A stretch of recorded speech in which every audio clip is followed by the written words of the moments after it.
네, 무엇보다 이번 모의평가는 처음으로 도입된 통합형 수능에서 선택 과목이 얼마나 큰 격차를 불러올지가 관심사입니다. 또 졸업생들에게 더 유리한 시험이라는 평가도 나오고 있는데요. 이번 모의평가를 둘러싼 쟁점들, 송성환 기자가 정리했습니다. 올해 수능부턴 문이과 구별 없이 국어에선 공통 과목 외에 화법과 작문, 언어와 매체 중 한 과목을, 수학에선 확률과 통계, 미적분, 기하 세 과목 중 한 과목을 선택해야 합니다.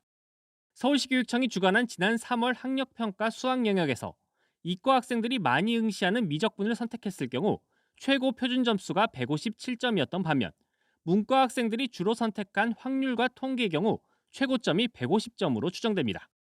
같은 원점수 만점을 받았더라도 선택 과목에 따라 표준 점수가 최대 7점까지 차이 나는 것으로 문과 학생들에게 불리하다는 지적이 나왔습니다.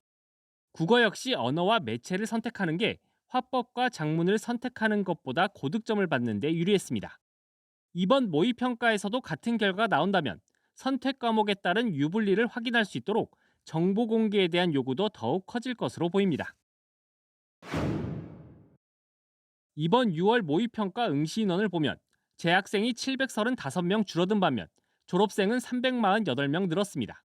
서울 주요 대학의 정시 선발 인원 확대로 상위권 졸업생에게 유리한 환경이 조성된 게 원인으로 분석됩니다.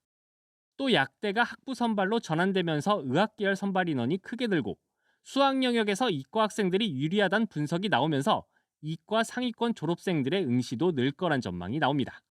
수능에 강한 재수생과 금년은 특히 반수생들이 좀 증가하는 추세이기 때문에 국어, 수학 그 전 과목에 걸쳐서 재수생들의 강세가 금년도에 특히 예상되고 있습니다.